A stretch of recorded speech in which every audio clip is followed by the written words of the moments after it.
Magandang araw mga boss. After ko ma-change ulit ito at mapalitan yung fuel filter, pati itong air filter niya, pinalitan ko na rin dahil nga sa nakakaramdam si customer na parang low power daw itong sasakyan niya. Bukod dun mga boss, malalim pa itong brake pedal niya pag inapakan mo. Tapos makakarinig ka pa ng sipol dito sa harapan ng sasakyan niya pag nagpreno ka. At ito na nga yung huling ginawa ko sa part 1 kung napanood nyo, pinalitan ko itong air filter niya. Ayan mga boss, kung makikita nyo itong air filter niya, grabe na yung kapal ng dumi niyan. Possible pag ganyang karumi, sakal na tumakbo yan. Pati yung fuel filter nito, kung napanood nyo yung part 1, ganun din, napakarumi. At after ko ma-change oil, mapalitan ng fuel filter, pati yung air filter niya, pa-start ko na itong makina.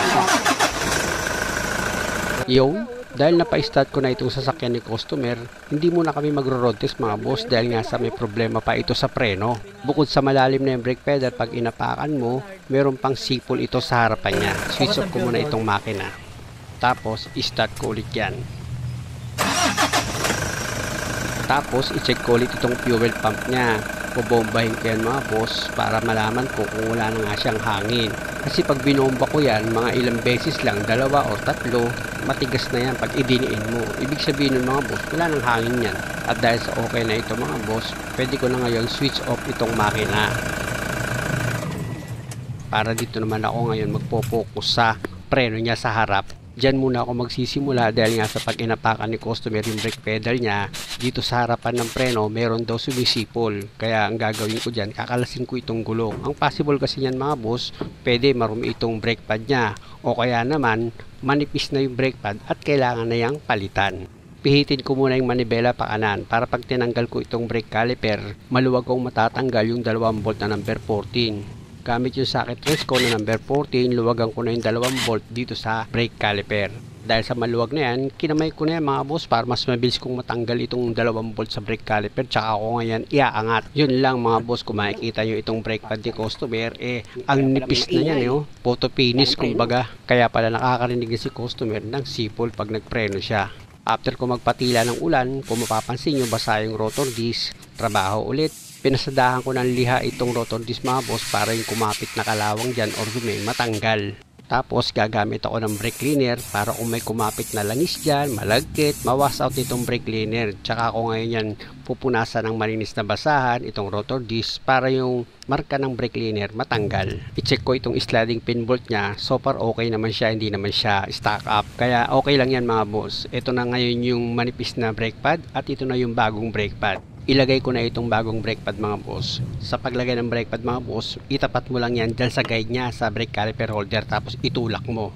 At dahil nga sa bago yung brake pad niya mga boss, tapos itong piston niya dito sa brake caliper nakalabas, pasok mo muna itong piston dito sa loob ng brake caliper housing mo. Tapos ilagay mo muna itong brake caliper dito sa brake caliper holder. Kamo ngayon ilagay muna yung 2 bolt na number 14. Ipakapit mo muna yung sa thread niya kahit na hindi mo na siya higpitan. Tapos gamit yung flat screw, itukod mo yan sa rotor disc tsaka mo hilahin itong brake caliper para yung piston pumasok sa loob.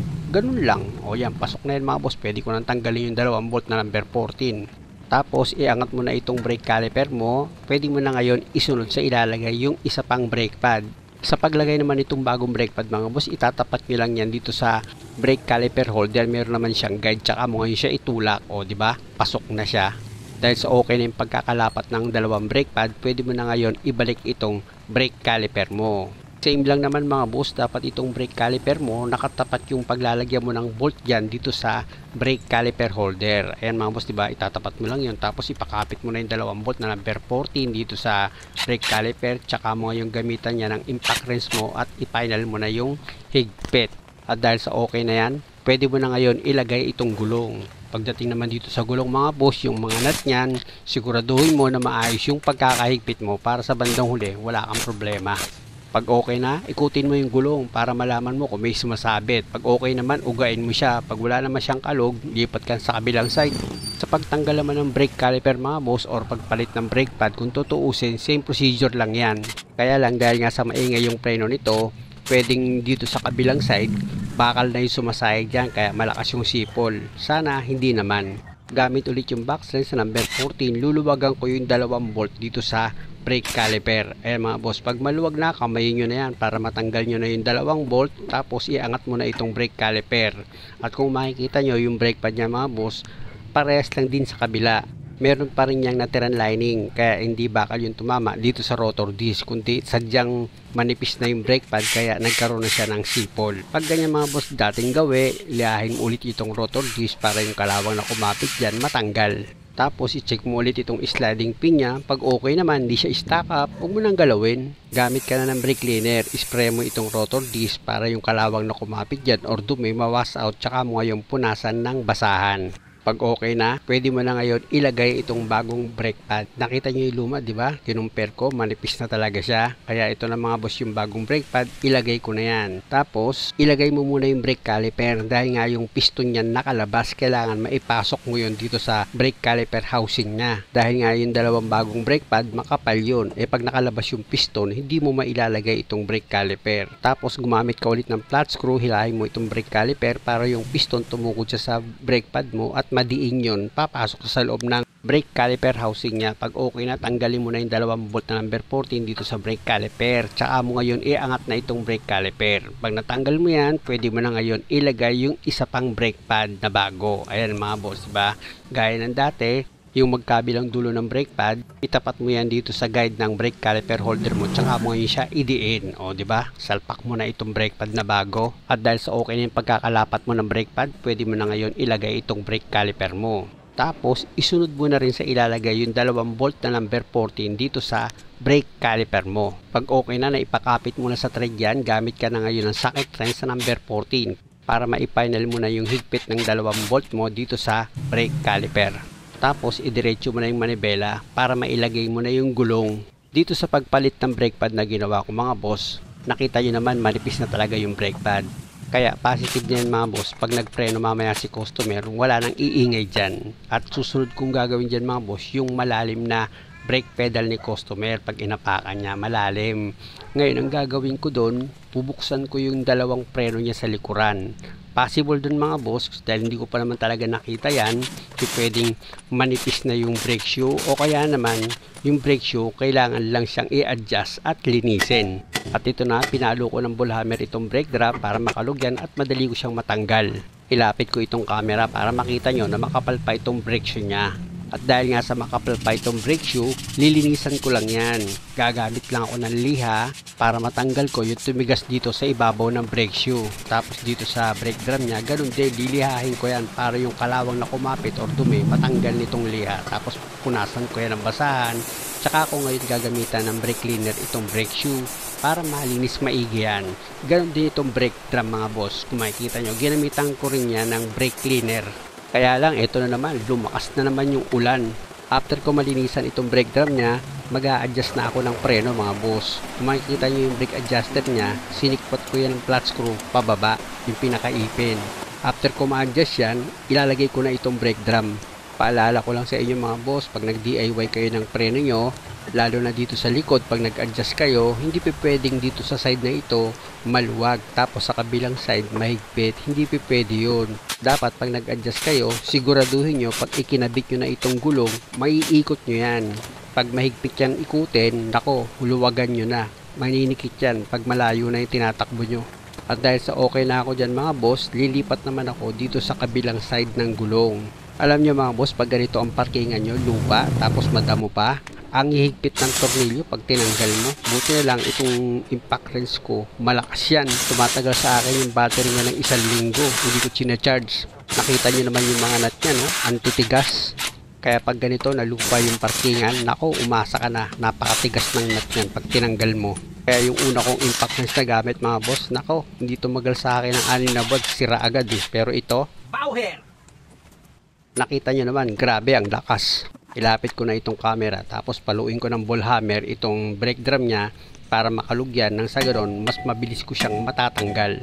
Alam niyo mga boss, pag nagtatanggal ako ng brake drum, pinapakiramdaman ko rin yan kung kailangan gamitan ng tornilyo or hindi. Pag alam kong matatanggal ko sa palo, hindi ko na ginagamitan ng tornilyo. Gaya nito, alam ko naman matatanggal ko yan sa palo ng ball hammer o di ba? Natanggal ko naman. At dahil sa makapal pa naman itong brake shoe, gumamit lang ako ng liha dyan para yung tumigas dito sa ibabaw ng lining matanggal.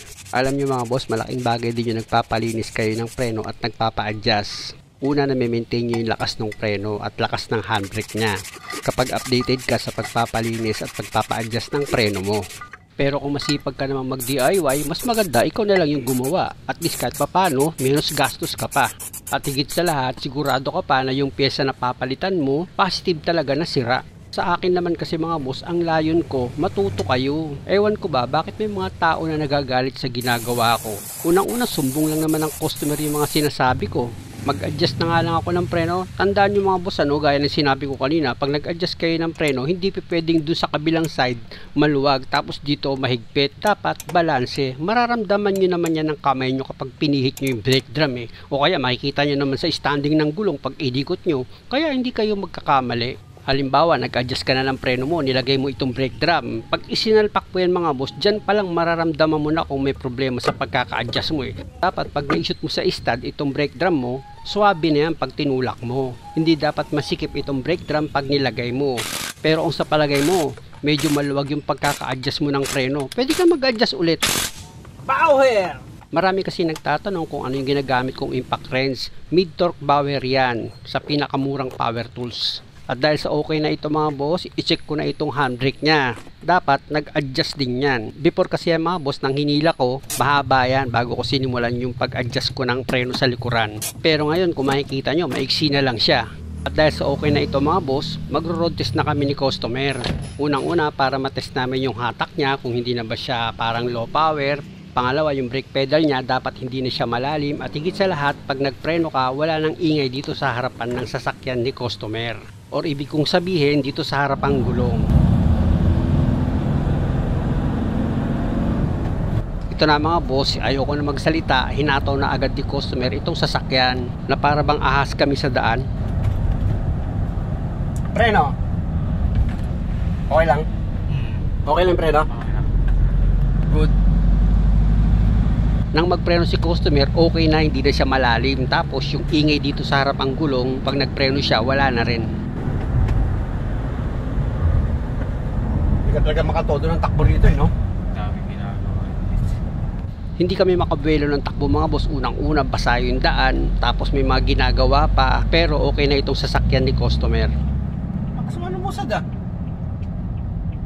Pag ginagasan mo, sumasabay. Ay, ito na. Diyan na lang. Diyan na. At dahil sa okay na ito mga boss, hindi na kami tumuloy sa mahaba pa sana naming tatakbuhin para matest namin itong sasakyan dahil nga sa okay naman na daw. Pero tuloy pa rin yung testing ko. Ano lakas oh? Masabayin. Yun nga lang, parang ahas na kami dito sa daan kung makikita nyo. Matindi magmaneho itong si customer. Naku po, pag may tumawid. Kulang lang tayo sa ano no? Ha? Easy 100 pa. Eto, easy lang. Tulin pa, no? Ilan pa yung kinakaya niya talaga? Sa akin? Oo, yung pitak mong matulin. Sasagot ko ng 180. Wala 180 mo pa? Kulang. Biro mo na, 180 mo pa pala to. Totoo yung sinabi niya mga boss, nang nasa highway kami, easy lang sa kanya yung 100. Pero next year, linisin ko na yan. Yung AGR niya, i-take manifold. Muli mga boss, maraming salamat sa panonood. Sana nakakuha kayo ng idea at kung maaari, huwag nyo naman sanang kalimutang mag-subscribe sa channel ko. Maraming salamat!